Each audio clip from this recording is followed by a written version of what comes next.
Testing. Okay, already on, ready to go.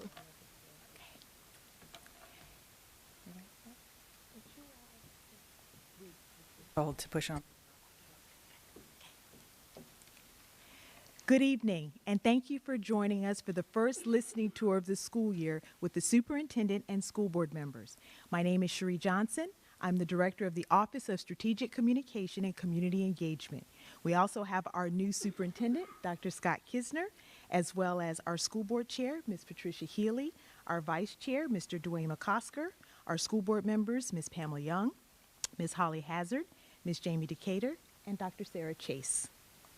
We host 3 listening tours a year in different parts of the county. It's a chance for parents in the school division to speak to the superintendent and school board members in a town hall setting. The listening tour is part of both the communication and strategic plans.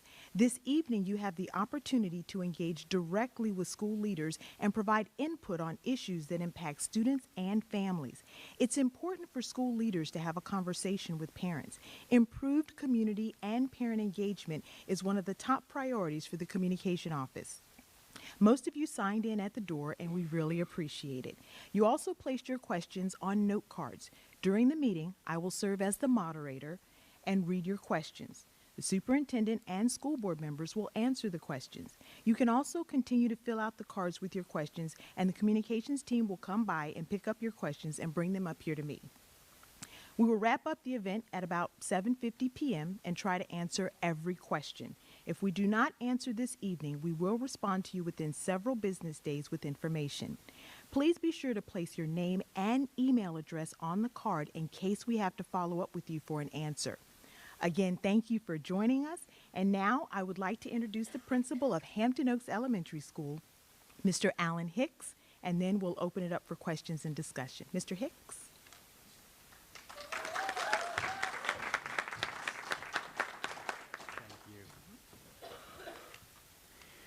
Good evening, families, and welcome to Hampton Oaks Elementary School. I'm very honored to host this event. Again, I'm Alan Hicks. I'm the principal here. A few things about the building you're in right now. First, at Hampton Oaks, we believe in strong minds, strong hearts, and strong effort. That is our motto here at this school. We believe in a house system, and you can see it by our banners here, that we are a very diverse community, and we trust and work with each other and collaborate on a daily basis. We also have done very many events this year to talk about diversity and community. I encourage everyone here to join us November 15th from 6 to 7:30 for our multicultural night, and also to join us for future events such as tech nights, reading nights, math nights, and also community engagement events when we reach out to the community. I'd also like you to notice the mural when you leave, and that's what we talk about here at Hampton Oaks every day, that everyone is welcome at our school, and we believe in strong minds, strong hearts, and strong effort. And finally, if you're able to come on our multicultural night, we'll present to you our school mural that every child in this building, including staff, has created based around believing that we can learn in reading and math at a high level and have high expectations for all. So again, I'm very honored to host this event tonight. Hampton Oaks is a very special place, and I truly love what I do every day. I love the staff that I work with every day, the teachers that educate our children, and especially our Stafford School community. Thank you. Thank you, Mr. Hicks, and thank you for allowing us to have our listening tour here tonight. All right. Well, I already have a few cards here, folks that signed up right at the beginning of registration there. Okay, so we'll start with the first question. Garrisonville Elementary School is rated a 3, but when we moved to Stafford, it was an 8. What determines the rating?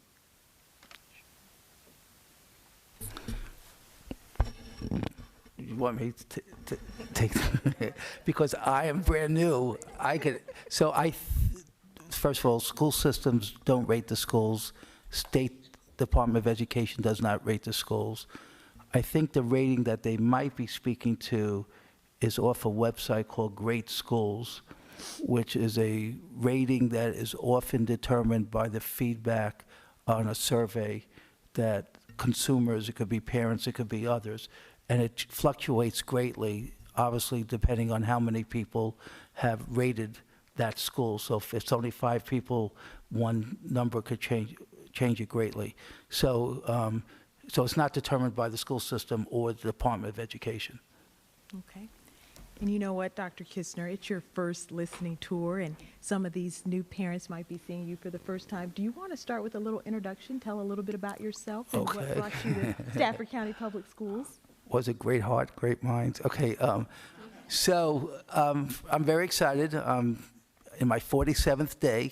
I'm not counting, but I am. And I've had a chance to visit every one of our schools in Stafford.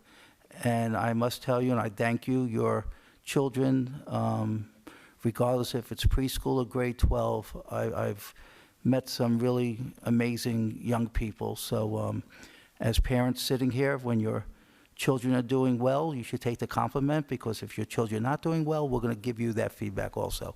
And if you have Twitter, I have to do it, because I finally broke 1,000 on Twitter, so I'm so excited. It took me 4 years. So every time I visit a school, I take pictures of what I see, and I put it on Twitter. So if you ever want to know what I'm doing, that's what I'm doing. So just real quickly about me, I'm a father of 3 daughters, all graduated public education. One lives in Richmond. She's an attorney. One's in Arlington. She's a teacher. And our youngest daughter is finishing a teacher education program, and she's going to be a teacher come January. I have a wife. I should probably start off with that. It's because you will tell if you see her that I did start off with that. Anyway, she was an educator for many years, and now she's finishing up a job overseeing the Boys and Girls Club in the Shenandoah Valley. Real quickly, not to bore you, I started my career in education working with children with disabilities. Then I was a school psychologist. I was a director of special ed and psychological services, an assistant superintendent of instruction, and the last 20 years I've been a superintendent of schools. So I feel honored to be part of the Stafford community, and I look forward to tonight. And if you ever want to give me some ideas or give me some comments, good or not so good, you could always just call me or email me or put it on Twitter. Okay. All right. Thank you. All right, thank you, Dr. Kistner. All right, moving on to our next question. As a parent, I have a concern in regards to funding. Teachers and school bus drivers seem to be highly underpaid. With that said, I'm concerned that we will lose good quality teachers and not gain proper and skilled bus drivers. I could start. I'm Pamela Young. I'm the Garrisonville school board member, and I was going to defer to Dr. Kistner anyway. But we are planning. We have a plan in place, and we're trying to work on a strategic plan. But Dr. Kistner has some more information. It's probably going to be the Dr. Kistner show tonight. So I feel like I'm on a game show. Could you repeat the question? You want me to- Yeah, I'm doing They want us to 4,000. come up with more money to pay teachers and bus drivers. Oh, yes. That's the Yeah, rewrite.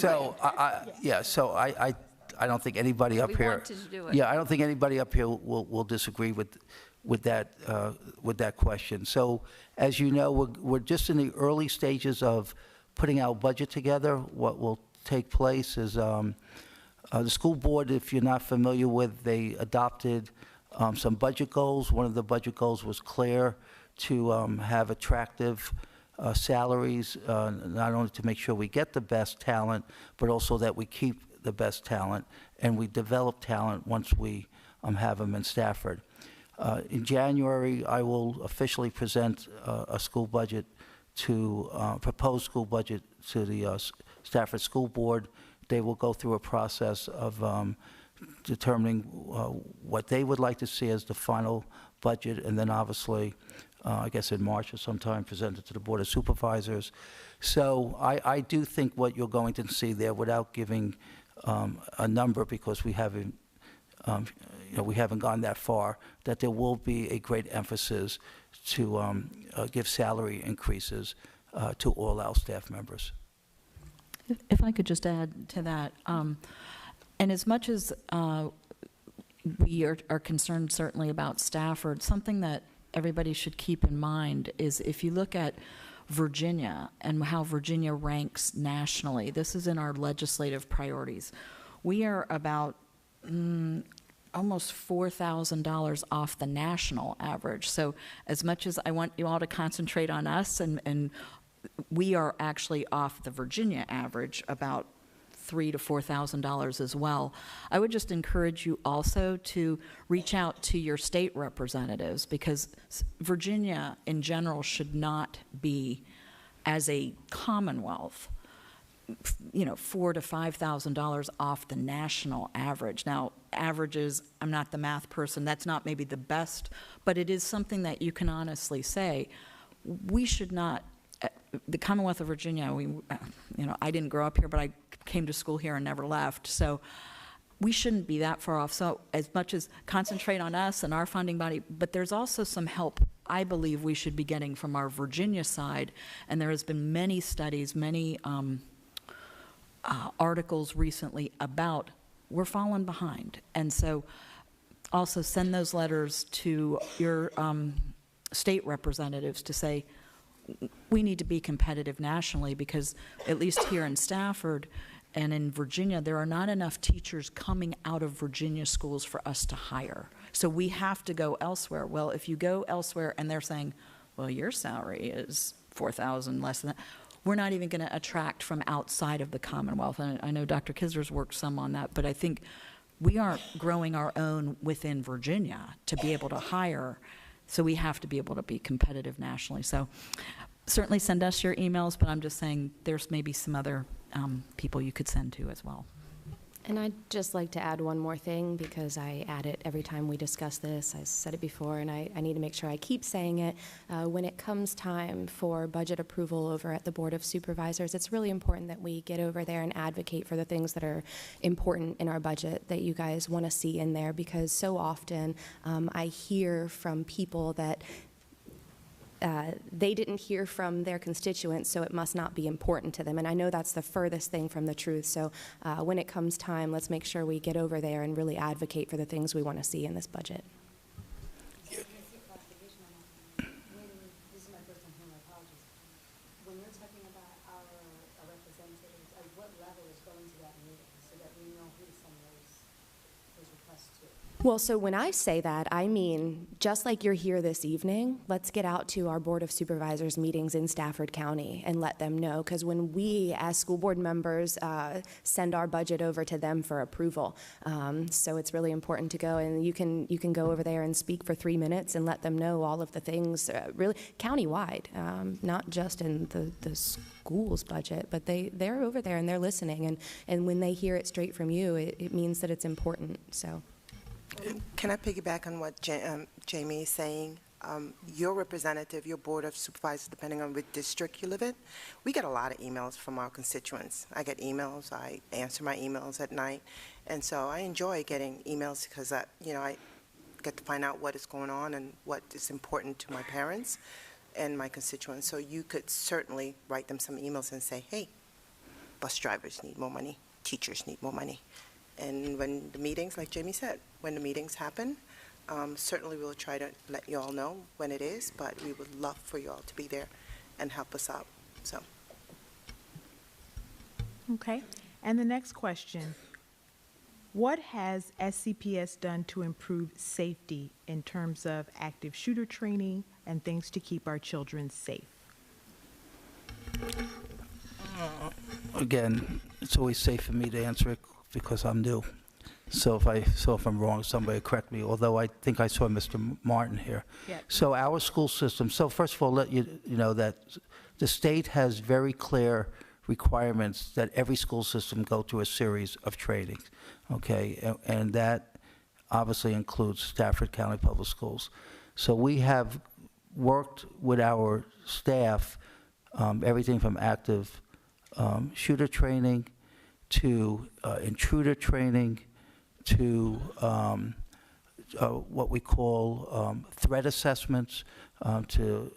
We hope we don't have to activate when somebody wants to harm us. So we could work with our young people to anticipate somebody who's at risk. So we've gone through a training with our staff on threat assessment.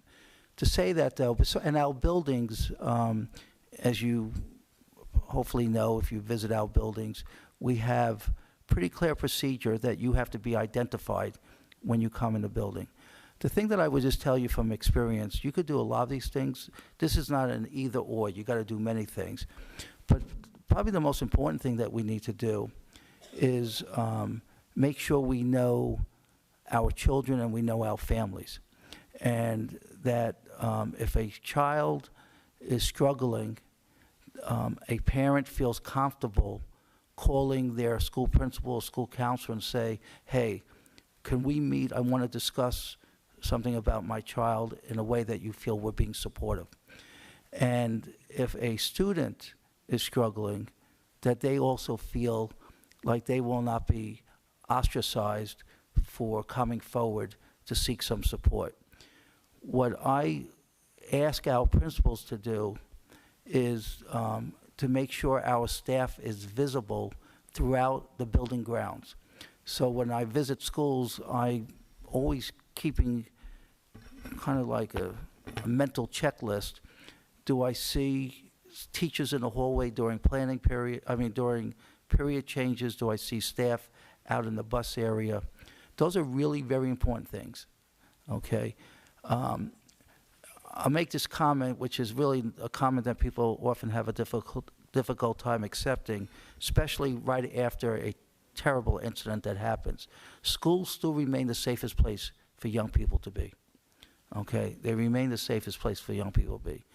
And we want schools to remain a place that does not look like, the other thing I didn't tell you about my resume, I've had opportunities to teach at prisons, and I serve on the governor appointed me, Governor McCullough appointed me to the Juvenile Justice Board. So I have spent many time with young people who made bad choices. And often they made bad choices because they didn't have an adult there to help them maybe make a better choice. So we are constantly evaluating, reviewing our safety procedures, and I'll just end it with this. We are going to, most likely it will be early winter, but it could be late fall, have a safety audit for our school system just to make sure we are really following the right practices and procedures. And we're in the process of working to get a professional group to help us through that process. I'll add one. I just wanted to add that we're in a step in the right direction, but it's also about mental health and having counselors in the school systems, that the counselors are able to do their job and not doing other things than trying to understand their students, getting to know their students, and knowing if there is a risk involved. And piggybacking on what Dr. Kisner stated about getting to know the children, I think parents need to feel comfortable to come to their teachers or to their principals and have that conversation that they think that something is wrong with their child, because we as parents, we know when our children are having issues or problems. So we are the first person to identify those issues and make sure that the child gets help before it's too late. Another thing I would just add is that, I don't know if in the wake of Parkland, the board did come together and decided that we want to be very proactive. And when we made that kind of known, Sheriff Decatur was very quick to jump on board. They created a safety task force. I've been to a few of those meetings. In the safety task force, there are several principals and administrators from the county. They get together and they talk with the deputies in our county. They're making plans and processes that they're not going to share with anybody because it's nobody else's business what they're doing to make sure our kids are safe. Well, it is, but you know what I mean. Anyways, so they created the safety task force, and they've been working really closely with our safety people, the sheriff's department, and making sure that they've got a lot of things, protocols in place for our babies. And just one thing with facilities, for any of you who've been around many of our schools, I will not say all, but over the last several years, we have been trying to make sure that the entryways to all of our schools have adequate ways to get in, that then the person stays trapped in there if there is an issue. We have really been working on that because it's the entry many times to the buildings.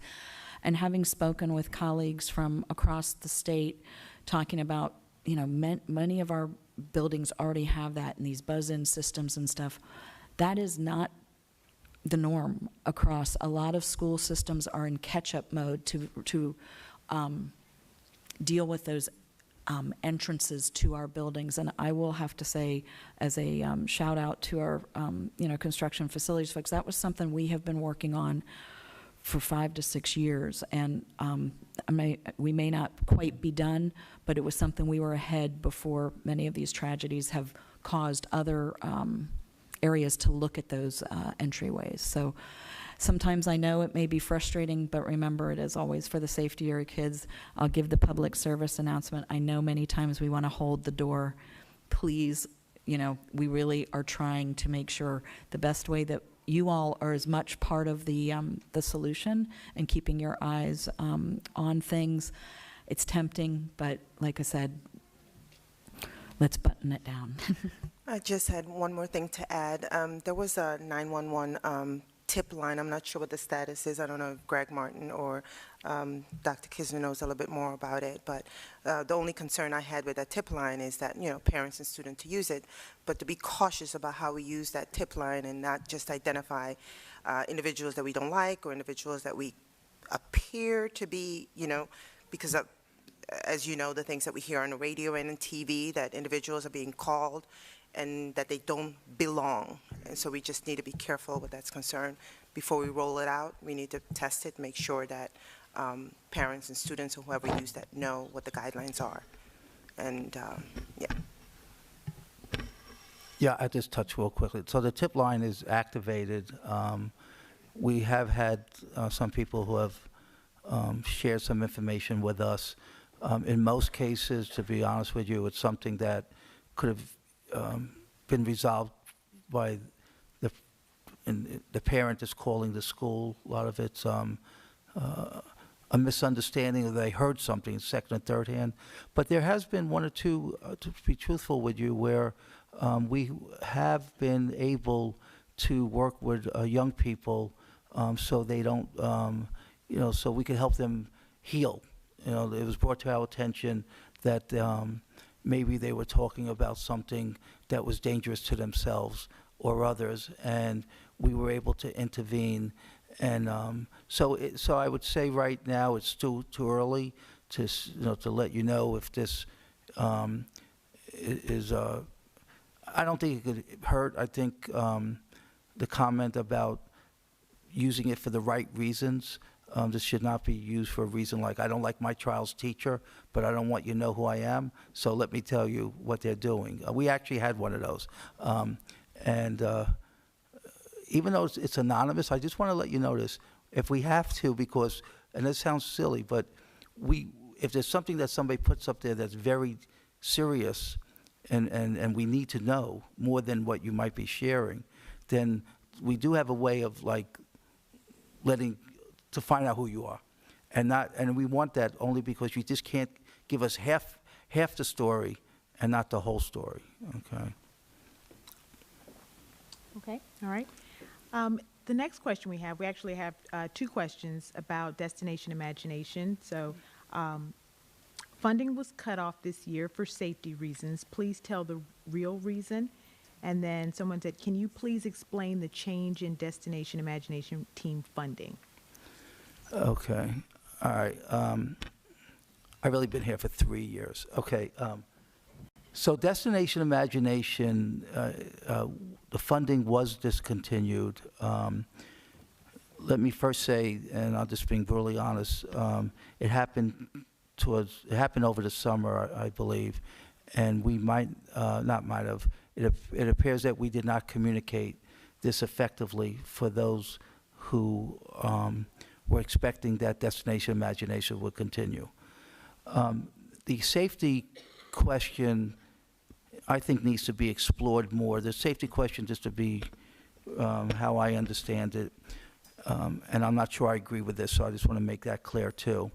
A lot of times, so I'm a father of a daughter who was in Destination Imagination and went to nationals, so I'm a little biased in this. So I personally think it's a great program.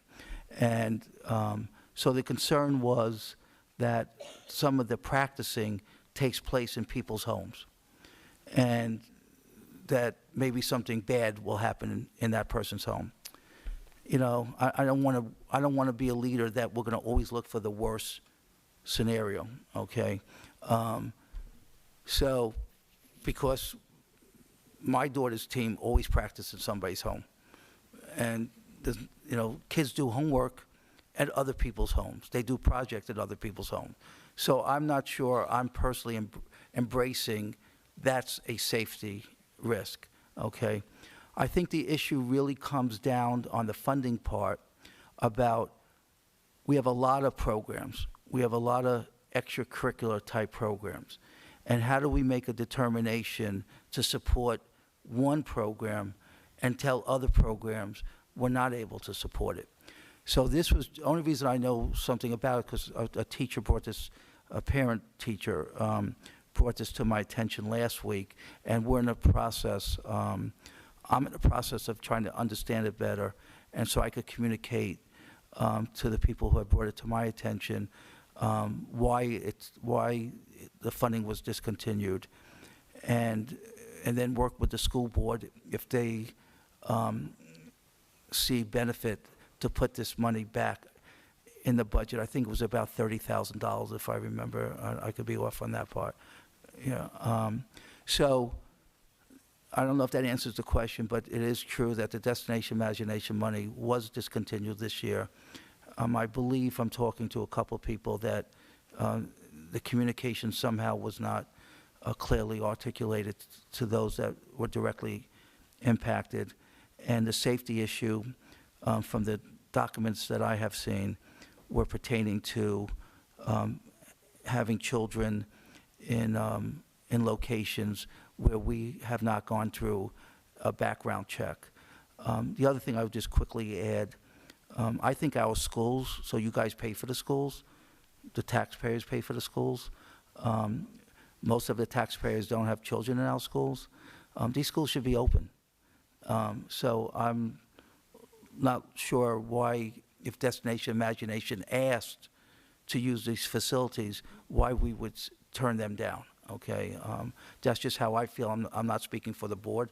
I'm speaking as a superintendent who might try to influence the board, but this is by no means a policy statement. But I've always, everywhere I've worked as superintendent, I just felt like the schools belong to the community, and it's hard to find space in any community, and we should try to open up the schools and at least do it at cost neutral.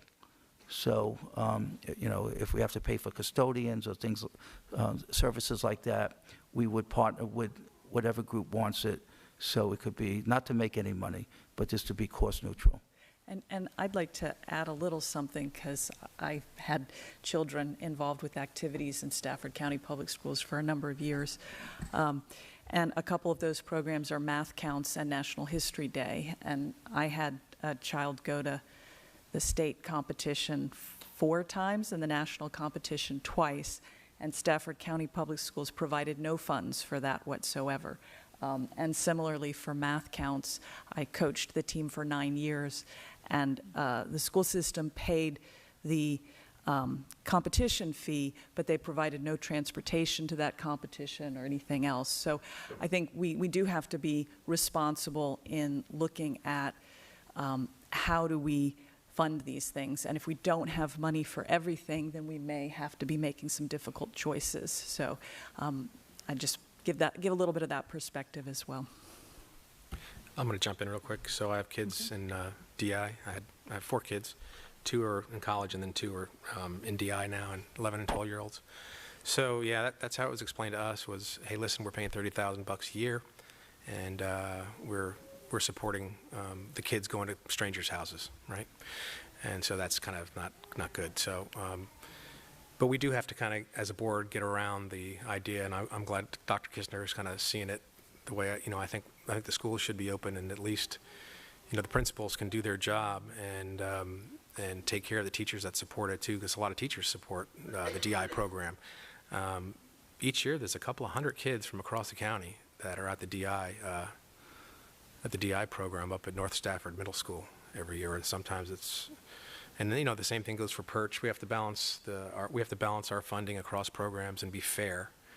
However, I'm glad to see that we can, there's more ways to take care of employees that put some time into these programs than just giving them money. So you can get a couple hours off. You can do a lot of things, right? So I hope we get the word out officially about this DI program, what we're going to do with it, and what our way forward is. And maybe that's just something I'll just put on the. I'll just get it on the agenda item, and we'll get some work done, right? And then we'll take care of it. Okay. The next question, what is required for the school board to accept an online petition to stop the school year starting prior to Labor Day for 2019? What reason is Stafford County using for applying for the required waiver? This one I will allow somebody else to answer. So let me say, I didn't vote for this, okay, and I was pretty vocal about it. However, the board came to a decision with input from the community, as Ms. Hazard said. There was a very vocal community that really wanted the extended school, and so we listened to both sides. Like I said, just because I didn't agree with it doesn't, and I didn't vote for it, but the board made a decision, and on the vote, when we had all the data in front of us, and then we moved forward with that. As far as your online, I welcome. I wouldn't mind another shot at the vote, but that's me. But as far as you guys coming online and doing what you got to do as a community, keep doing it, right? So probably didn't answer your question, but that's my feeling. So. But we know what you voted for. Yes. So I would just caution in terms of online petitions, though, to change the calendar in October for next September. One of the reasons we plan the calendar in advance is because people do plan their vacations, people do make arrangements, and so an online petition from one group of people might not be supported by another group of people. And so I can tell you as a teacher myself, I don't change my syllabus after I set it in place, because it just causes a whole heck of a lot of annoyance by my students if I'm changing the date of the final exam or I'm changing the date that their paper is due. So I'm not a real fan of changing calendars after we've sort of given people notice. Before we leave the calendar, were you about to say something? Yeah, very, very short. I was just getting ready to say I did vote for it. There's 50% that's going to be for it, and 50% is going to be against it. I believe it's in the best interest of the kids to have more time. If you plan on doing some online or whatever it is, it's going to be for 2021, like Sarah said, because we're not changing that right now. And Spotsylvania is just coming behind us right now because the whole area has changed the calendar. And Spotsylvania just said to me the other day, I met with one of the board members, and they said, oh, now it's our turn. So the whole area is going to have the same calendar. So yesterday, it was brought to my attention that our staff was a little concerned that people might not be aware that we changed the spring break Easter vacation for this year. So I don't know how we changed it, but whatever we did, it's different than we've done before. So I would encourage you to look at the school calendar, which is, of course, on our website, so you know when we're going to be off for the spring Easter break. With respect to the question on the waiver, I doubt that anybody sitting up here has that answer, but I would ask Dr. Kisner to have that answer posted on the website. Any questions that we respond to that we're either the ones we respond to after this is over, or questions that we have to get back to them on, that there's somehow we could post it on the website under the listening tour category or something, so we can get that answer for you. But I know I don't have that answer, and I don't think anyone else up here has that either. I was on the losing side along with Mr. McOsker. It's not a losing side. We're all on the same team. Well, we are now, but Okay, and the next question, will SCPS reconsider changing the attendance policy regarding taking final exams? The current policy forces students to come to school sick. Yeah, I could touch on it. This is good. I feel like I wrote these questions because I know some of the answers. Yeah, we are actually right now, the 5 high school principals submitted some concerns to me, and I've shared it with staff. And just if you're not familiar what takes place right now, and again, I'm just going to share how I feel. When you get to know me, I'm not a good person to play poker against because I just share. I'm pretty transparent. So how I understand the current system is that children who have not have had a number of days out and are exempt from the final. I don't know what the number is, if you miss less than a certain amount of days. So that's one group, and then students that have maintained good grades, and I can't share with you how we define good grades. They're also exempt. So I have a problem on it for a couple of reasons. One that was just mentioned, I surely don't want sick kids to come to school and get other kids sick so they can miss a final. That makes no sense to me. And B, I don't like finals to be used as a punishment. And let's not kid yourself. You're 17, 18 years old. There's no other way you're looking at this. I'm here and everybody else is not here because I either missed school too much or I didn't get good grades. So, and then there is a lot of time of lost instruction because we prepare for the finals and a group of children do not come to school during final week. So I think it just needs to be looked at and go back to what the purpose of assessment is. Now, what I am supportive of, and as I shared with our staff just the other day, is that learning, if I had all of us line up against that wall and say, let's walk and run to that wall, somebody's going to get there first and somebody's going to get there last, but I believe we're all going to get there. So we need to have a system in place where some students, they may need some additional time to demonstrate their proficiency, okay? And that I'm all in to explore how we make that happen. So I'm not stating a final policy, but it's definitely under exploration, discussion, and most likely because we're already in the school year and things are prepared, we're really talking for the 1920 school year, not the 18-19 school year. Okay. The next question. Will transgender students be allowed to use the locker room as well as try out and play with teams of the gender they identify with? Okay, so we are working on a couple things simultaneously. One, working with the community and working with people who are either have developed policies, other school systems, or working with different attorneys that have experience in advising school boards on policies as it relates to transgender children. Absent of that, and I think something's going to happen faster than I think most people are expecting. If you read what I said in the newspaper and you heard me on TV, I shared exactly how I feel.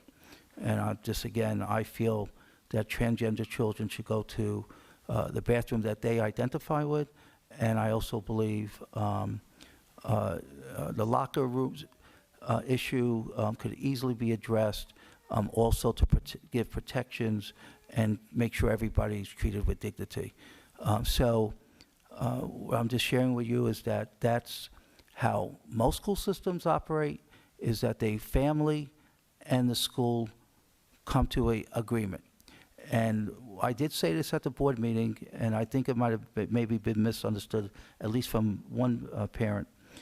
Policies are good to a point, because if you make something a blanket rule, you as a parent may disagree for your child, that this is in the best interest. And another parent may agree with the policy. So I have put I put time in it, and we'll be putting more time in it, and I believe I will be presenting to the school board in the very near future some policies and some things for them to consider in this area. Okay. Our next question. What is being done about the transportation issues in the late buses? Okay, so there's no question, and I just want to give, I hope this doesn't come across making an excuse. Sometimes I like to put things in perspective.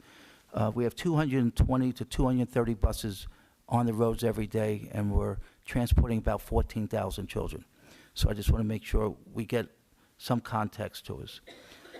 At the same time, we definitely have some buses that are, so yesterday I was at, where was I yesterday? 2 days ago yesterday, I was at Gale Middle School.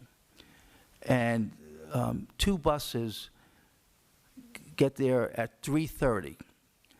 And the staff out there said, the buses are running late. They're supposed to be here at 3:15. So I asked the question, oh, do they come 3:30? How often do they come 3:30? They said, no, every day they come 3:30. So I said, wait a minute, maybe the new time is 3:30, okay? Maybe we need to stop saying these buses are coming at 3:15, because we have learned after 75 days, the buses are coming at, not saying 45 days, the buses are coming at 3:30. So some of it is, I think, we're adjusting, as you know, driving anywhere in Stafford, especially even on this side of town, there's just so much construction. So what you think, the time you think you're getting somewhere, you're not necessarily getting there at that time. The other thing which can't be dismissed, you heard it, we are short a lot of bus drivers. We are short a lot of bus drivers, and this is where the first question, or the second question that was asked, we see the immediate impact. Our salaries for bus drivers, so we need to start, and the board knows this, we need to look at Prince William County and Spotsylvania County. That's our competitive market. And I have met bus drivers who live in Stafford who are driving in Prince William County. They're making $3 and more, a change more than we are hourly, okay? So it's a combination of, we have to adjust our thinking that some buses that are running late, if they're running late every day, that's the new time, okay? You know, growing up in New York, I knew about buses and subways, and I stopped using the word late. This is when the bus came, this is when the bus came. The other thing is, and the board Tuesday night, this Tuesday night, and I think Barry's there. Is he there? Yeah, he's right here. So stand up for a second, Barry. This is the greatest guy I've ever worked with. I've been doing this a long time. He leads our transportation system. And he gets to work really early and leaves very late. And that's the other thing I would ask you to think as parents. And believe me, I'm telling you, we're far from perfect. But we're getting everybody home safe, and we're picking you up safe, okay? So he's trying to manage the shortage of bus drivers, which means he, along with his staff, are literally driving buses. They're driving buses in the morning when we're short. Not only are we short-staffed, then we have staff who get sick or don't, whatever. So it is a real issue. And the board has directed me to come up with some strategies to make it more attractive for drivers to want to work in Stafford, and also to keep our drivers. And this Tuesday night at the board meeting, we're going to present our first recommendations for the school board to consider. I just wanted to add, yes, we're short of bus drivers, so there's openings, everyone, all right? In addition to that, I think something that we have not taken into consideration is that the HOV has moved down to this exit.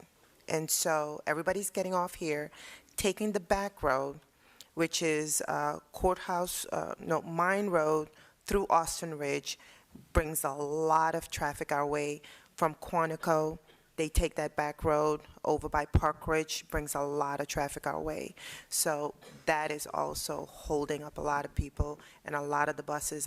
stood right there at Park Ridge because the parents told me it's a mess. So I went to look at it. I stood right there in that corner, and it was a mess. It was a backup because there's a lot of cars coming off the exit. They don't live here, not that they're not. I mean, if they spend some money while they're here, that's fine. But they're using this as a cut-through, and that's where we find that this is not going to change anytime soon unless we open up that HOV down to Richmond. If I could just add one thing with regarding to communication. One of the hardest things is, of course, when there is some kind of construction or backup or whatever it might be in Stafford, please make sure that you are on those call and distribution lists. I can't speak to Cherie, and her team deal very much with that, but we really do try and get out information saying, wow, route run's closed again, or some back road, there's an accident. That's going to impact routes. There's just no way around that. So make sure that you are aware by either talking to your individual school, I know they'll direct you the right way, to be on those ability to receive that information in a timely manner, because as you know, if you drive here, you could be, it looks great on your GPS, it's green. The moment you merge onto whatever that road is, it goes red. So, you know, we're all sort of dealing with that. The My Bus Stop, right, Cherie? I'm going to say it right. If you are not aware of that app, make sure that you're aware of that. That's also a way to track. I'm going to turn that over to the experts. But make sure, like I said, stuff comes up every day in a school system, and transportation for all of us is difficult, but just make sure, if you can, that you're able to receive those, especially if you aren't even able to get home, to get to a bus stop to receive your child, because you may be the one that's backed up, not just the bus.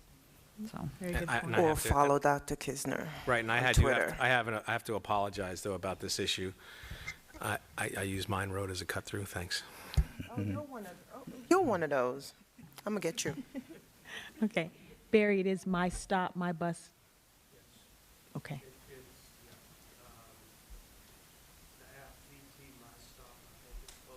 Got it. Currently, we have 8,764 people using it, and at least about 10,000 who can sign up and use it.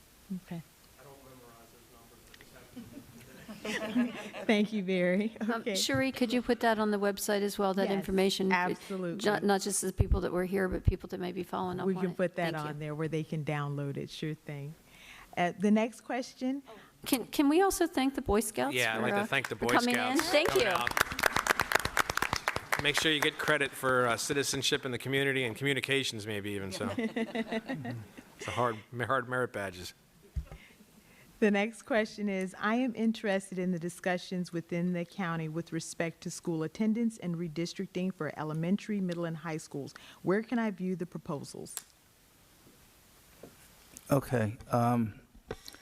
So you know, if you go on the school system website and then you go to the school board link, right now, I think you're familiar that we're in the early stages of the elementary redistricting.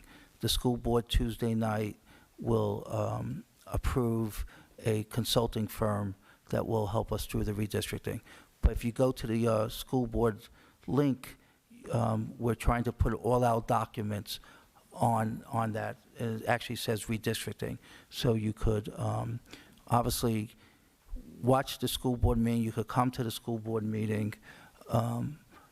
And I think you know, if you're not that familiar, you could go to the school board site on the website, and you could watch school board meetings. You know, you could watch old school board meetings, okay? So, so for this year, all 17 elementary schools will be evaluated for redistricting.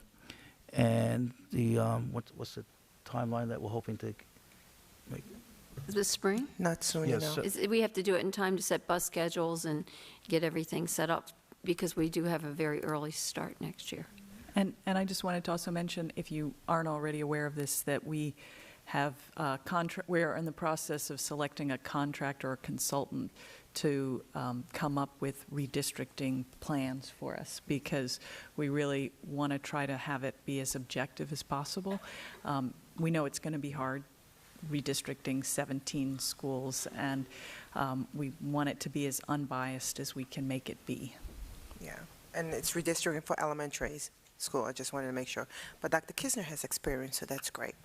But I just wanted to make sure that, we get to neighborhood schools as close as possible as we want. I know my kids went through Hampton Oaks here, and they're all grown, but we have kids that pass a school to come to this school.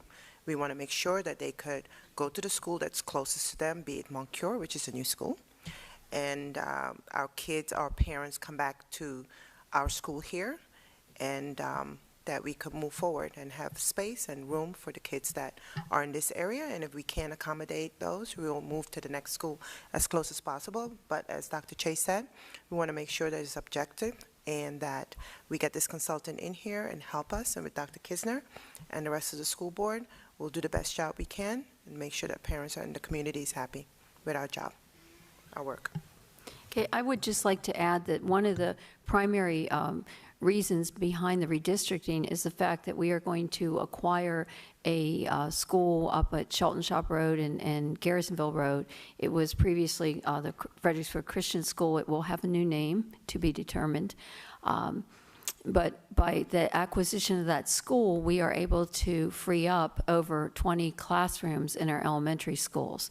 So it's going to give us approximately 473 seats in our elementary schools, and that's scattered throughout the whole district. So that is one of the reasons that we are able to look at a redistricting. And also, I'm sure you're all aware that some of our schools are busting at the seams. I mean, they are either at or above capacity, while we have other schools that are not filled. And part of that reason is because our neighborhoods change. In some of our neighborhoods, the families have stayed in the homes, but the children have graduated from school. So the families are there, but they're not, no school children. Whereas in other neighborhoods, particularly where we're, we have families moving in, there's more children. So the school system really has no say into where the children come from. We just, will educate whoever is there. But this will give us an opportunity with the help of a consultant to try to even things out, so we don't have schools that are, over, crowded, and others that have, a significant capacity. Okay. And our next question, why is my child going to Ferry Farm when we live off of Route 17, 22 minutes away? We are near 3 closer schools. My kids are not getting home until 5 p.m. Why do we not have AC on the bus? What I would recommend for the author of that question, to call me or email me, and so we could I could get you the answer without, I don't want to just have a dialogue with you, so we could help explain it. And so if you just go on our website, again, just you go on the first page, you'll see my email and phone number, and we'll address that question right away. Okay. Okay. Or we're going to respond even faster Or you than can that. talk to the historian on the board. Yeah. Many years ago, when we started the renovations of the elementary school, Falmouth was the first elementary school. Then we did, was it Staffordale, and Grafton was next. Ferry Farms was going to get a rebuild along with Moncure, but now that's going to be renovated instead. But when we were doing the redistricting, the renovations at Falmouth, there wasn't room for new students there. And at that time, there was a need to move students. I think that it was a Rocky Run was full. We had to move students around, and Ferry Farms had space in it. So the original intention was that the students were going to go to Ferry Farms for not a permanent set, but until there was, room made up available at Falmouth. Well, what happened is, by the time the renovation got done at Falmouth, the students went back in, there wasn't room. So this is an opportunity with this redistricting to make some of those, I'll call it corrections. Now, hopefully that's something that the consultants will be looking at. And as Ms. Young noted, one of the prime criteria, there's a list of 17 criteria that we use in the, or maybe more than 17, but it's a pretty long list. In redistricting in the past has been that the children are in the schools closest to their home. And that's certainly something that I think is important. Well, I don't want to speak for the rest of the board, but it's definitely important to me. Okay. And the next question, what is SCPS doing to minimize class sizes? So there's a lot of things. The redistricting is one approach. The school board has been working on what's called a capital improvement plan. The capital improvement plan looks at a few things. One of them is new schools. They are looking at, well, they approved at the last board meeting to, on their priority list, a 6th high school and an 18th elementary school. They will be addressing next Tuesday some renovations to some of our existing schools, which may also offer more class space.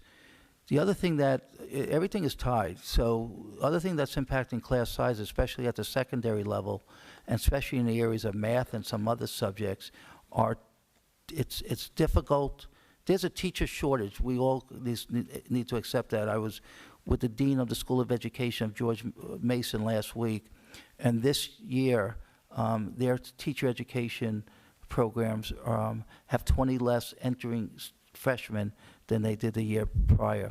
And I know at JMU that's absolutely true too. I actually think it's higher than 20%. So when we are unable to employ certified credentialed staff, then we have to make a decision. And often the decision is we don't want to deny children that class. And so we put more children in a class that we would prefer to put in. That's one factor. The other factor, which you know better than I do, is that we're growing. We're growing at a pretty good rate. And what was the middle school we mentioned at the meeting today that went up 60, 70 more kids? Drew Middle School. Drew Middle School than what we projected.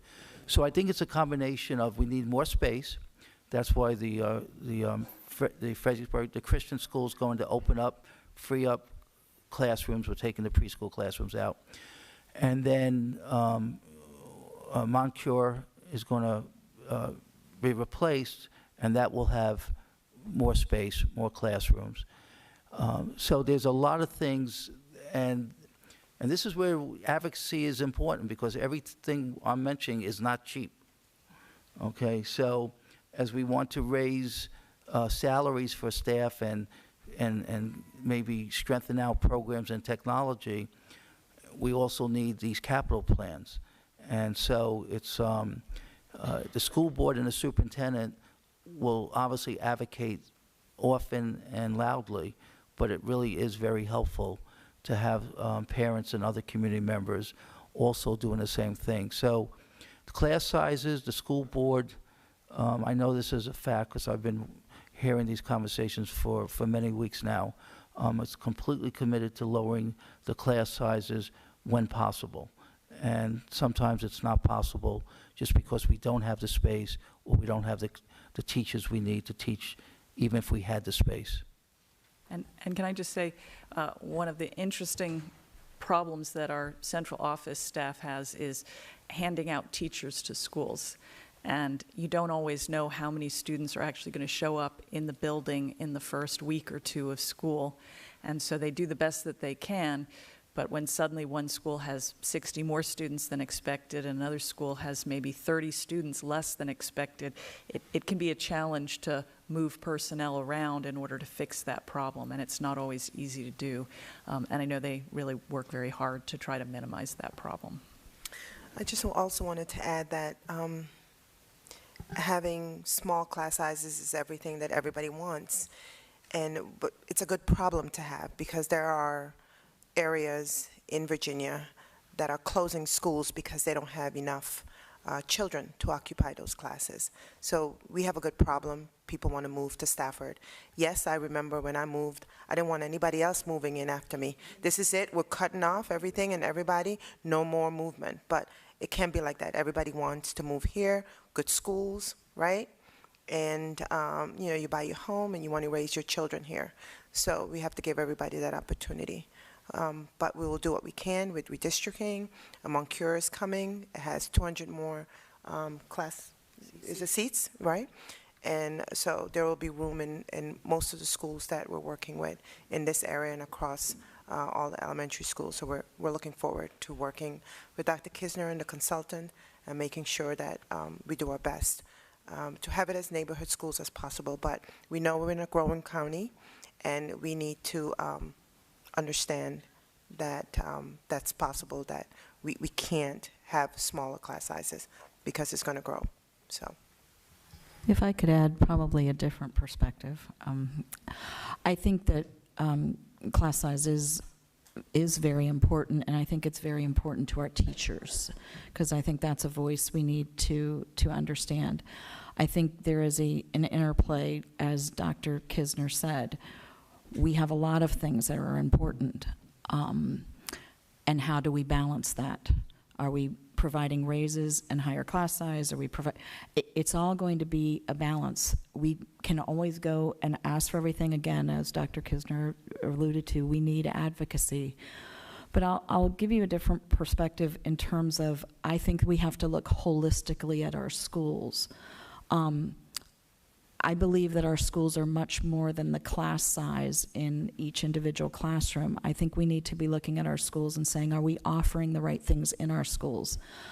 Some of the schools, it's very easy to close down not easy, but take out computer labs because we need it for class size. When my students went to Margaret Brent, we had a science lab, or there was a science space. I can't even tell you how long that's been gone. So there's other spaces. We also need other spaces for our focus teachers, our special education, our speech, all those things. That I believe that class size is part of what we need to be looking at, but I believe holistically we need to say in our schools, are we having the things that are meeting kids' needs on top of the class size? Because the classroom itself is critical, and I guess I'm really more speaking, I will say, probably at the elementary level, because there are other spaces that I believe we as a society and should be providing that need to be awesome spaces. I don't want to see people having to do their pull-out spaces in a cafeteria. I don't want to see people doing pull-out spaces. We need to make sure we're meeting the whole needs, and that may be looking at what do our buildings need to look like. And maybe, I know when we built the new Moncur, or I guess as we're building the new Moncur, there was a lot of thought put into what should we have in our elementary schools, and there was a real recognition of they don't look like what I went to, probably not even what maybe my kids went to. And I just think we have to look at that as well, and class size is a piece of it, but I hope we don't only focus on that piece, because I truly believe we may be missing some things or losing some things by having to use every space for our classrooms, which to me goes to why elementary 18 may be important, because we want to be doing what's best for our kids in every building. Just real quick, to get back to the thanks. So class sizes. So a couple of years ago, the board came up with class size standards, which was like new. I mean, the county hadn't thought of that, I guess, right? And so class size standards, we came up with that. Now that costs money, that we have standards that are online and are posted for elementary school. and other positions. And we made a conscious decision as a board to say, hey, listen, we're not going to take any more students than this in elementary school. You know, that's where we started. And by doing that across, I don't know, a couple of hundred classrooms, 1,000 classrooms maybe across the elementary 17 schools, you know, that cost a bunch of money, and we put that in there. We have a class size, so every board member on this board right now, I know how much, I know how many kids are in your fourth grade class right now in my bag, in every single class. So the averages are about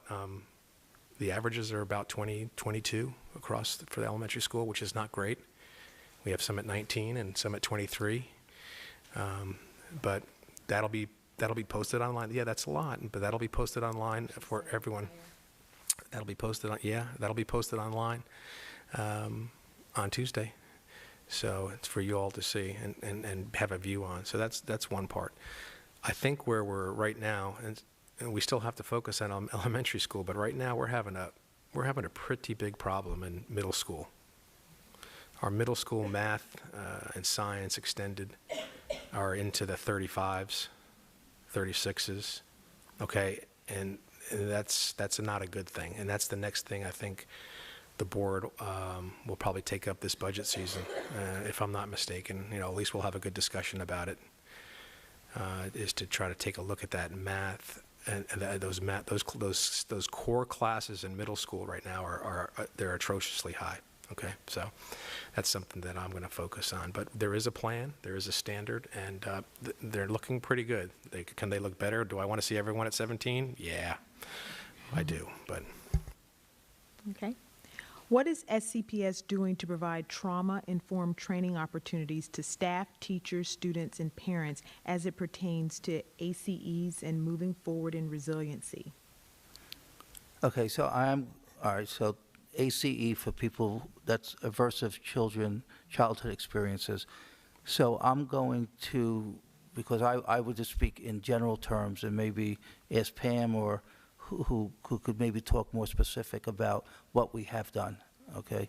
In trauma-informed care training, do you feel like you could touch upon that? Certainly. Do you have a microphone? Here's a microphone right here. I don't get a mic. Principal teacher. Wendy Martin Johnson, she is in charge of student services. Unfortunately, she could not be here tonight. But they have done some information with their counselors. They have brought in their counselors, some of their social workers, et cetera, and done training. I know they're looking at other avenues to work with parents, et cetera, but they're training their staff first, obviously, to do that. And certainly we can get more complete information and provide that to you. Yep, that person didn't leave their name, so I don't know if they wanted to raise their hand. Oh, I'd say anything that we're going to get back to people on, we should put on the website. So we, share it with people that not just are here, but people who, didn't have the opportunity to come. That was actually me, and I'm sorry, I actually didn't fill in my name. I'm Lisa Lyons, and I've actually taught in Stafford County, Prince County Public Schools, and I think that that's actually a training. Not only do our school counselors and social workers need it, but we as teachers need that training as well. To see, like, when our students, I'm more on the secondary level, when our students come into the classroom, and they're coming in, putting their head down, or displaying different signs, we need to not only say, okay, this is, they're acting up.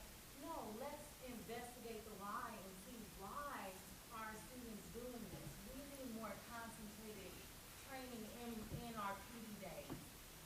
When we have different time, we're coming in, maybe give us a 2-hour trauma-informed care training. So we have that top of mind thing to say, okay, Johnny's doing this or Sarah's doing this. This is what's happening. These targeted signs. I think in my years of teaching, I had maybe one trauma-informed care training, and I think that we need more of that. Are you Ma'am, do you currently want a employed? job? Are you currently? You Wait a wanna come minute. Are back you to currently Stafford? employed? Wait. Are you Stafford County employed right now? No, I'm actually in Northern Virginia now. I'm no longer with Stafford County. Oh, well, we would like you back. Well, and I'd like to just kind of add to that, because Dr. Kisner and I were in a meeting today, and Sarah as well, where we We learned that, so first of all, all of these things are really intermixed, right? You know, we're talking about our class sizes and the load that our teachers already have on them, and we're talking about needing more supports, right? We learned today that in Stafford County, we have one board-certified behavior analyst. One. So we need to add some, we need to really take a good look at our support services in our school, at what our counselors are currently doing, and what should they be doing. I would say we definitely could use some more BCBAs in our schools. And yeah, training, of course, all day long. But there's only so much that we can ask our teachers to do. So you guys need the support. And again, all of this ties back into funding. And so we really need to look at our priorities and where we're spending our money and make sure that we're getting the best bang for our buck, because you know, our schools are great, but we've got we got a lot of work to do. Okay. Next question. What is SCPS doing to address the variance of equity versus equality amongst our schools in the county? Review the data of ISS and DOSS resources allocated to certain schools. I don't know if I got those acronyms. So I'm not sure. Dr. Kisner is probably going to take this one, but he has a lot of information that I've been asking for about that, the equity, and so he is looking into that and planning on bringing that to the board. Okay, so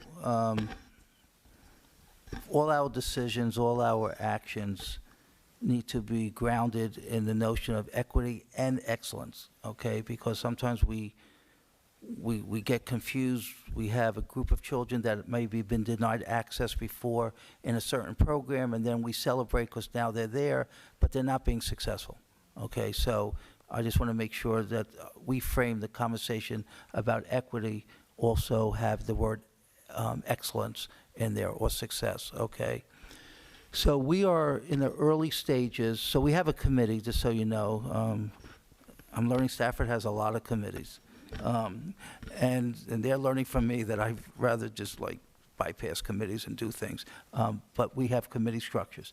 So committee, we have which is very important. This committee is very important. We have an equity and diversity, there's another part too.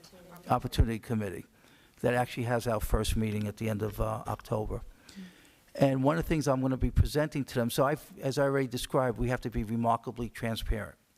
And what we don't have in in Stafford, which I had in the previous place I worked, was an equity dashboard. Just like you have on your car, so you could check your oil, how fast you're going, and so on and so on. So what we're doing is in the early stages of collecting data, breaking it down by the demographic subgroups that the state and federal government uses. So if you're familiar with those, you'll know which subgroups we're looking at.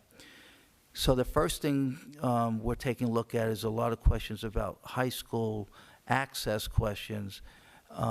So who's in AP classes, who's in government school classes, who's in the advanced type programs.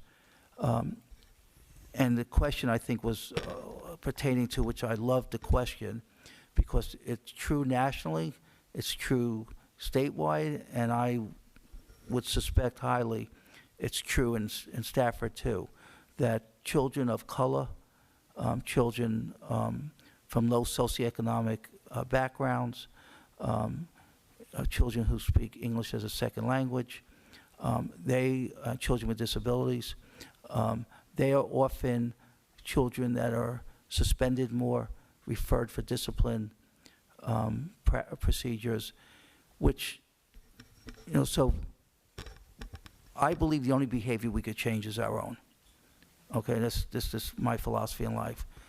So if we see a high percentage of children of the groups I mentioned not being successful in school, and they're being referred for discipline action, then going to the question about professional development, then we have to have very honest and intentional conversations among the adults about what are our beliefs about all children, and what supports do you need so you could better work with children who are different than you, okay? So that's the ongoing, it's not a hit and miss.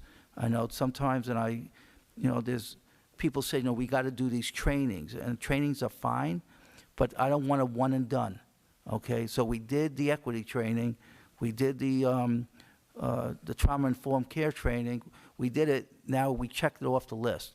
So you're going to hear a lot, and people are ready. We had a great meeting Monday with we had 104 people, we had all the principals, a lot of central office administrators, and 50 teachers spend the morning together, talk about children who are wounded emotionally because of school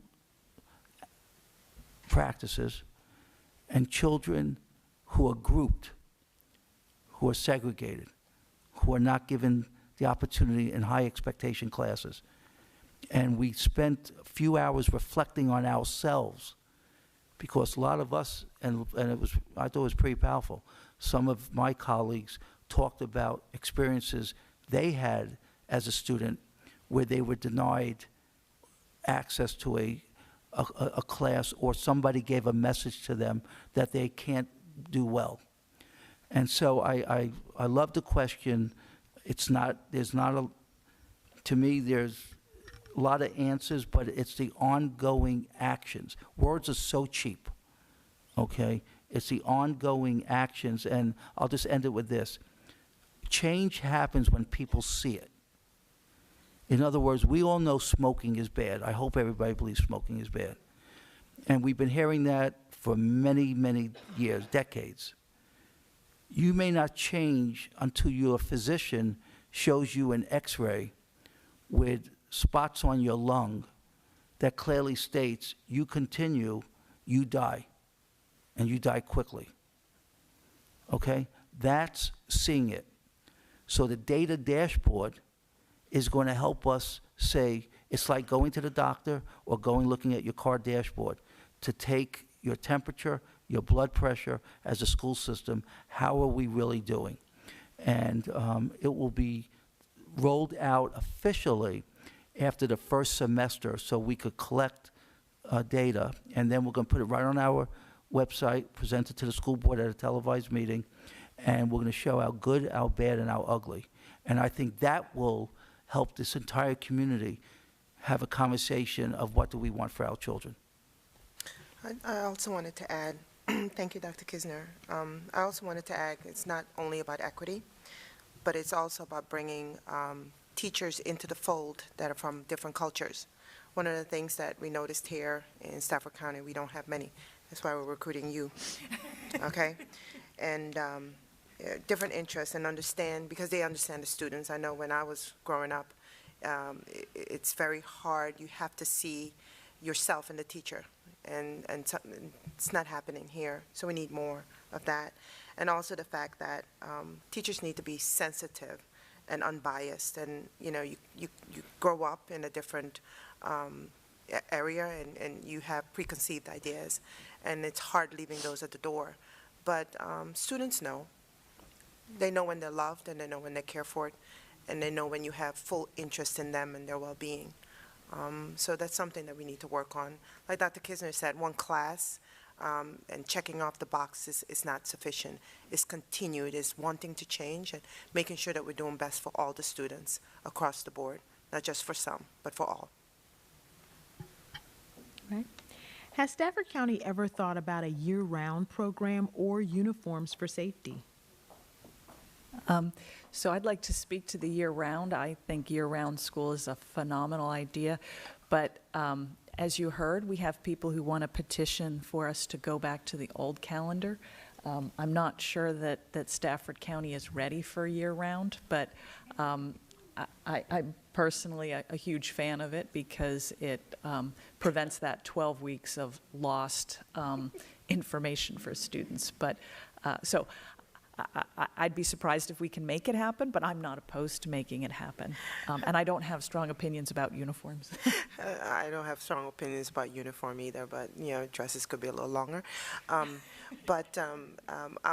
This will be a second vote behind Dr. Chase. I came from a school system that was almost year-round. We had like 1 month off, and that was it. So, we finished high school earlier. We finished high school at 16. And right into college, so it's not a bad thing. Sometimes you don't even know it. Once you have it, once you're in the school system, that's why I'm not going to pronounce which race it is, but they have year-round, and when they come to the United States, they appear to be brighter than others. It's not that they're brighter, it's just that they're year-round school. But Okay. In Japan, some elementary schools are preparing lunches for their schools. What kind of innovative and changes are Stafford County making to differentiate themselves in order to be the best district in Virginia? I'll just touch that real quickly and then allow the board if they want to. So I talked about this during my interview, and I've spoken about this afterwards. So you're going to hear me say innovation and be creative and take risks. And I think we have amazing opportunities. So equity and equal are often quite confused, okay? So we have 17 elementary schools. We got, 7 middle schools, I think, or 8 middle schools. See, we gained 1 since I've been here. And 5 high schools. And I guess what I'm saying is, like, what I would love to see happen is the school communities, okay? So the Hampton Oak administration and teachers and parents say, you know what? This is what we want to be known for. This is our identity, okay? We want to be a world culture school. We want to be a dual language school. We want to be a fine arts elementary school. The point being is, it's a buy-in, it's agreement, it's support, and then we have that model where all our schools are having that conversation. And it doesn't mean that 10 schools can't come up with the same identity they would like to have. Prince William County, because I visited, they have some schools that are exactly what I just defined.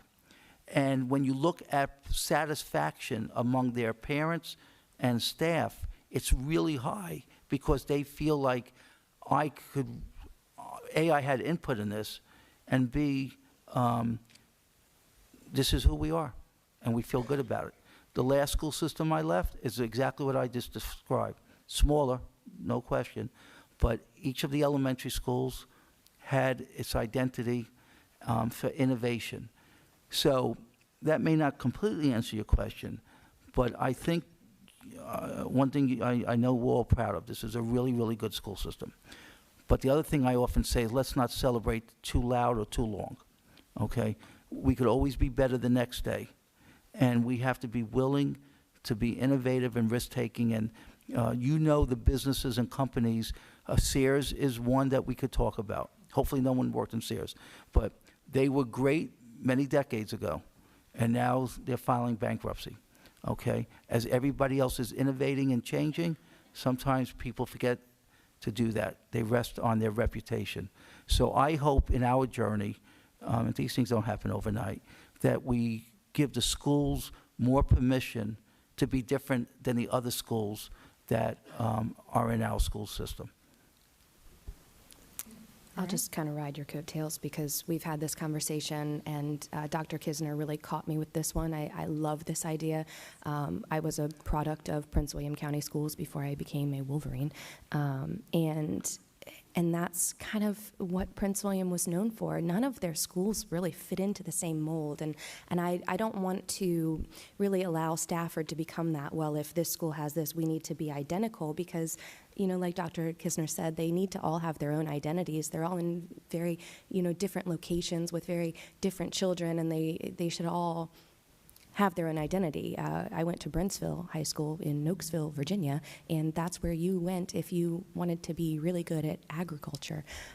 So, just allowing our schools to develop into their own, and while also being equitable is, I love that, and I'm really eager to see where Dr. Kisner takes us on that journey. So are you farming right now, Jamie? Ms. Decatur? I have a garden in my backyard, and it has produced 3 tomatoes in the 3 seasons that I've had it. And our next question, is there a list of underfunded programs? And if so, can we donate to those programs directly? Who's the cash cow here? Chris Fulmer, can you donate? I would say the biggest area is for the nutrition department. Cover fund costs for those that are not on our free reduced program, but still struggle. Yeah, so there's a lot of students, but we can put something on the website, I think, Madam Chair. If, just it should be something there, but there are a lot of students, that's a good point, For what? that don't, well, if you want to donate to Stafford Powers, Stafford County, you might get $1 million check, who knows, right? Well, put it on the website. And also, Stafford County Public Schools has an education foundation. Yeah, Stafford, yes. Which gives you another opportunity to donate and get all the tax benefits. And then they help, they work closely with the schools, of course, to identify areas that we could benefit as a school system. We are looking for members for that, too. That is true. Board members with cash. Let me add one other avenue that may seem to be overlooked. This will probably show a past PTO president bias. So, a lot of what is needed in our schools is somewhat things that are funded, and I know you're going to laugh when you see this, box tops. If you don't have students, save them, put them in an envelope, take them to an elementary school. If that elementary school doesn't do it, believe me, there are a bunch that do. Some of those kinds of drives and things, one of the elementary schools that I work with a lot, I said, go over to a community that has no kids in it, that have more a senior population, and say to them, can you put out a box for box tops? Because, you probably use baggies and all the other stuff.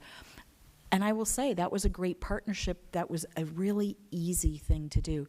But I'll say probably one of the other areas when we talk about underfunded, and I agree with, certainly about nutrition, but it's also, if you are a parent, really one of the most important things that I think your school district needs is your time. We are a very busy community. Many of you travel north, south, all over the place. But a lot of it is time. Having served as a PTO president, volunteers were hard to find. I know there's many reading programs through local organizations and churches. That's really another way you can make a huge difference in the life. And it may be one child, it may be 2 children.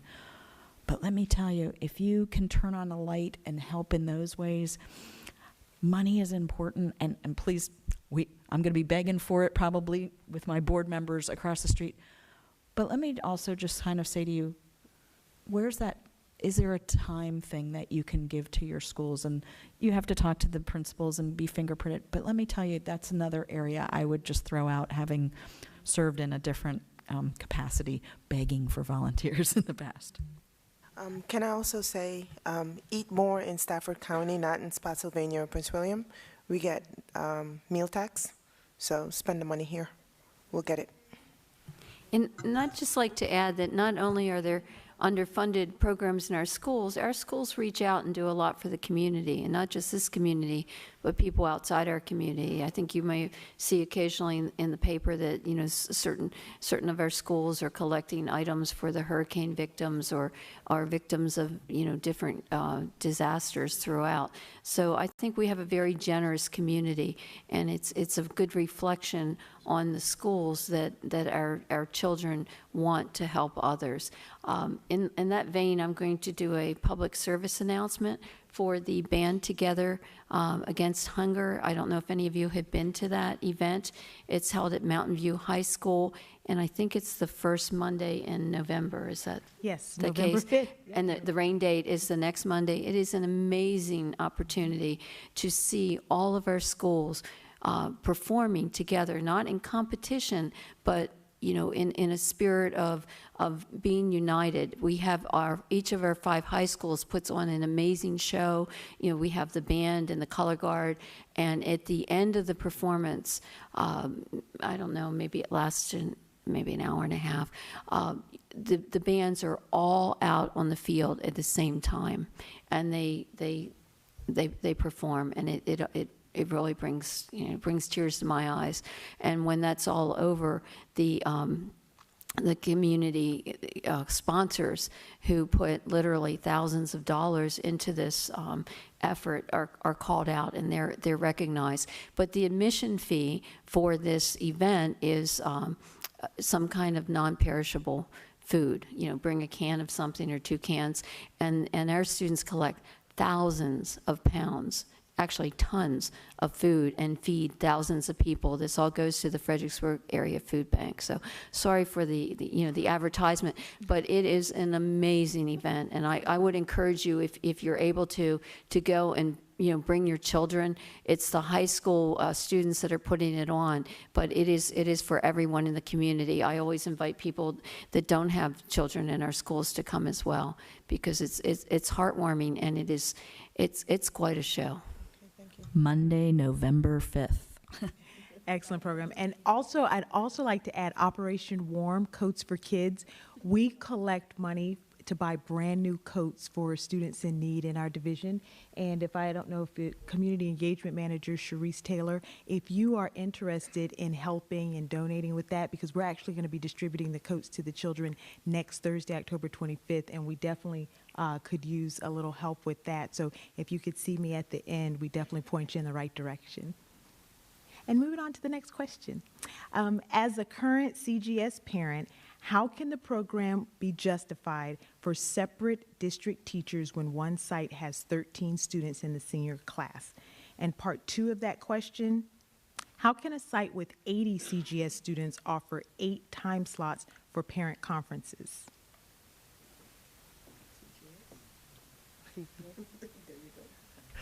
Well, so I'm a current CGS parent and a past CGS parent. I'm a past CGS parent. Yeah.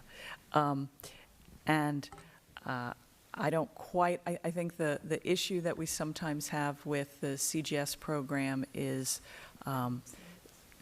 students sometimes will leave the program because there are opportunities partway through that aren't there for the students. So they might start out in CGS and you might have 30 students, and then by the time they're seniors, you might have 13 students. And part of that may be because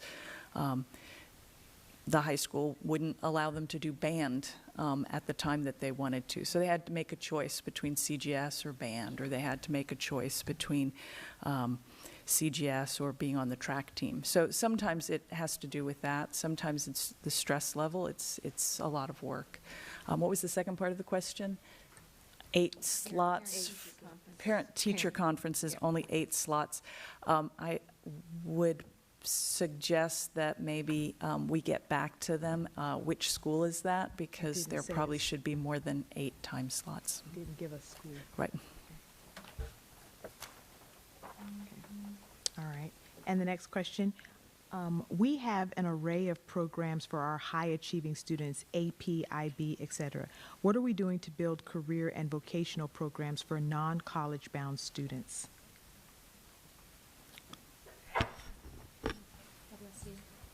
Okay. We do have at our high school programs a significant course offerings for CT, career technical education, that I've actually been in many of those classes, and students can take classes, but they could also receive industry certification, which is a higher level of qualification if they want to continue, which doesn't mean they can't doesn't mean they're not able to continue a 2 or 4 year college, but it opens up maybe for an employment in certain industries. The reality is that what we want to offer children, in my judgment, is I'm not a believer that we should decide a young person. I never thought I was going to be superintendent. Who thinks that at high school? Okay, I was going to play for New York Mets and tour with the Beatles. Both of them didn't happen. So what I'm really telling you is what I like about Stafford, different than other places I've worked, that most of the career technical education programs were in an off-site regional program.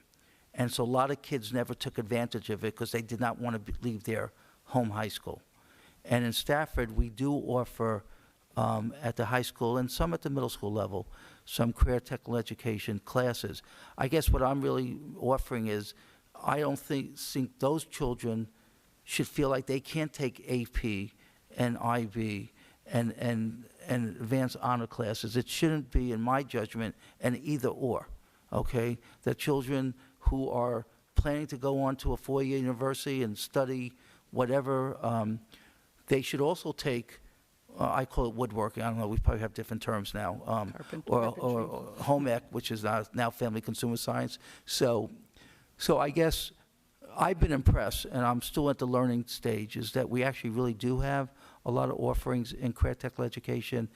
But if there's specific classes that people are aware of that we're not offering, that we should consider, I would ask you to let us know. Can I say something too? Ms. Young and I have both served on the Career Tech Advisory Committee, and I'd also like to say my CGS students also did CTE, and they got those certifications. So they did both. And so, yes, Dr. Kisner, you can do both in Stafford County. And I think Virginia now requires that you have to pass, right? The state of Virginia requires that you have to get some kind of certification before you can graduate. One thing I just quickly, you go. Sure. I was planning on going. So, yeah, Dr. Chase and I were both on the CTE. We're early board members, and Dr. Chase was the main advisory committee on the CTE, and we just flipped the script. I'm the advisory committee main person at this time. My kids, 4 of them, 3 of them were very high achievers, focus and all of that good stuff, CGS, but I believe that all children are important and they could achieve the highest possible. I don't care if you're going to be a sweeper, you're going to be the best damn sweeper that you are with your sweeper certificate. I came from the Netherlands, and that's how we were. Everything that you do, it doesn't matter what it is, it is respected. And what I feel here is that if a kid decide that they don't want to go to college, it's like, oh, I'm so sorry. Sorry for what? No, I don't want to go to college because I want to do something else. So we need, as parents and as a community, need to make sure that our students know that it's important, no matter if they decide to take a break or if they want to do mechanical work or whatever it is that they want to do, that is important at that time, and we need to support them. For example, we worked on, I think, and I'm not putting a plug here for Toyota, but Toyota gave us a scholarship, and right, Pam? And they also gave us a summer program for some of the kids of the high school to go and work in the summertime. So I'm planning on knocking on some doors and making sure that these businesses that we give our money to invest in our school and invest in our children, because I just think it's important. It's hand in hand, and we're working. That's why I'm working with the SEF, the Stafford Education Foundation. We want to grow that, and I'm hoping that the kids, I don't know how many hands and legs you have, but I need your help with that also. I want to mimic what Prince William has, because theirs working very, very well. Businesses are looking to spend money because they want tax write-offs. So we have large companies right here off of Garrisonville Road that we need to tap in. So that's my plan in the next couple of months. I'm just waiting that Dr. Kisner get his feet Yeah. wet. Yeah. And honeymoon is going to be over soon, just so you know. Yeah. If I could just say one Yeah. thing for you all from a broad perspective, about 2 years ago, we compared ourselves with our comparison divisions, which I believe there were 9. We were the highest in there on our CTE certifications, and it wasn't even close. That doesn't mean we can't do more, but when you hear a lot of school districts and a lot of complaints in the press that, oh, we need to get these programs, I believe that we have a good base of programs. That does not mean we can't be more. But I remember when I saw that chart, I was like, wow, that's really great that we are giving kids and young people these certifications to go in. For those of you who know about CT or don't, I can only speak more to one high school because I know about it, but you can go and get your hair done. You can get those things done. I know the Wildcat Salon, I think I'm right.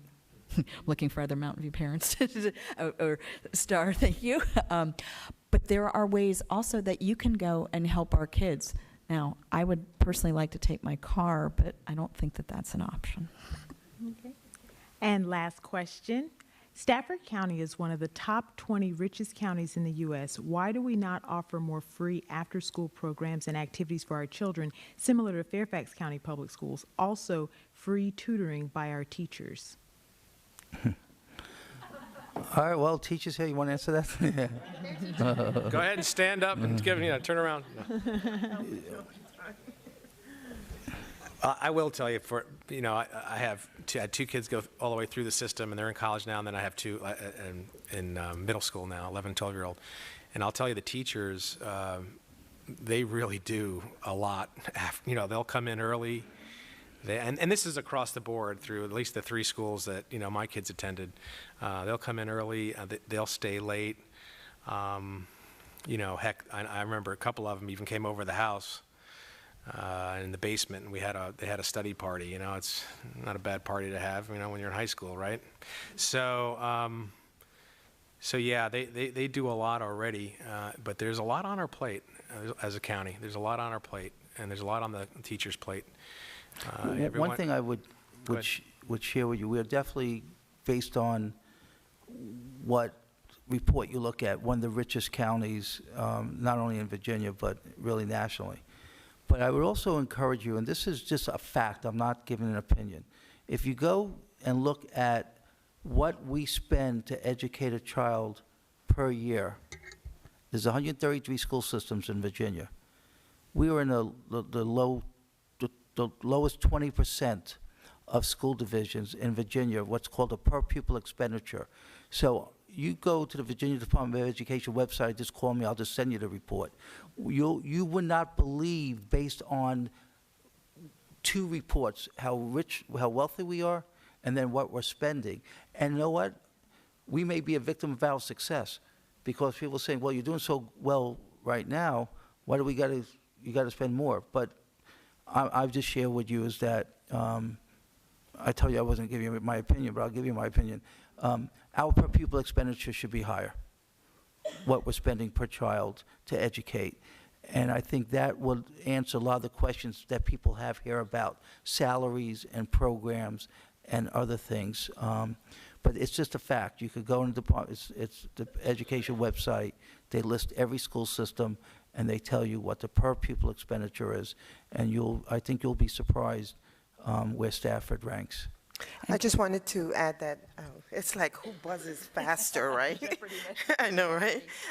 But being the one of the richest does not correlate directly with the revenue and the money that the Board of Supervisors give us for our schools. That needs to be kept into consideration.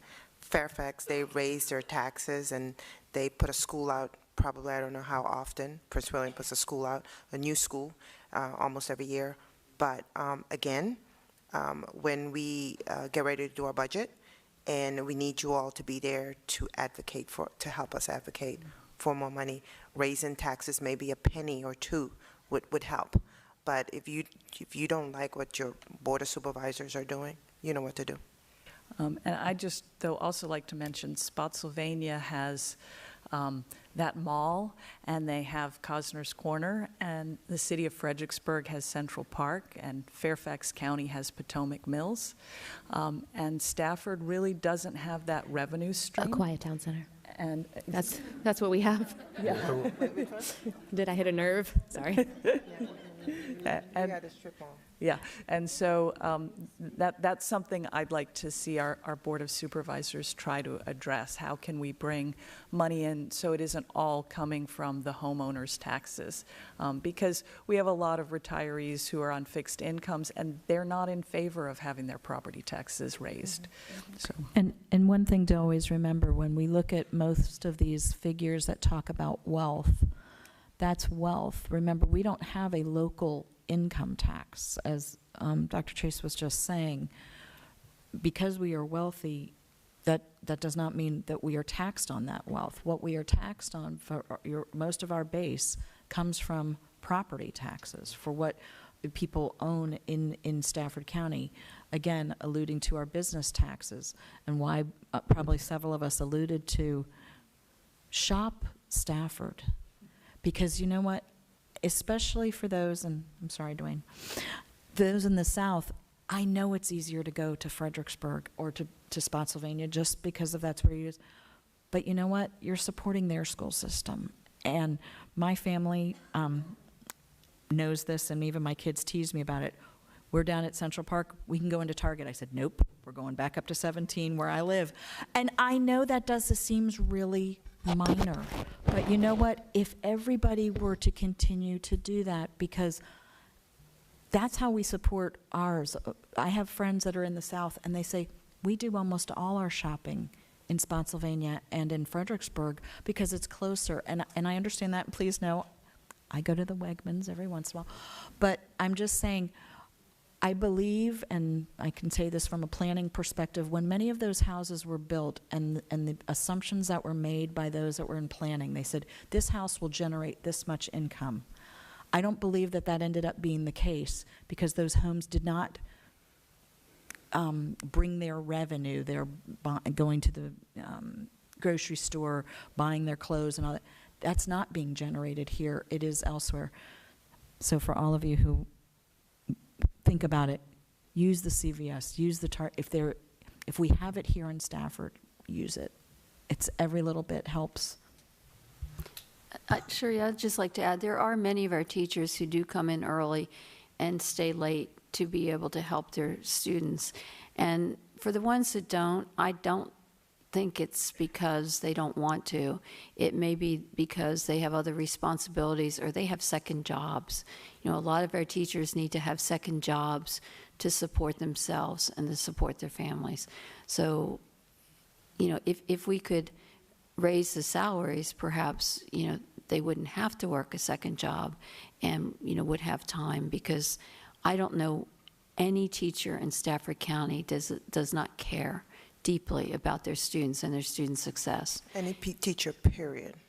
Right. Well, I can only speak for the ones in Stafford County because Well, I don't know any other ones. I know but, other teachers. Okay, I know let me finish, and you can go on.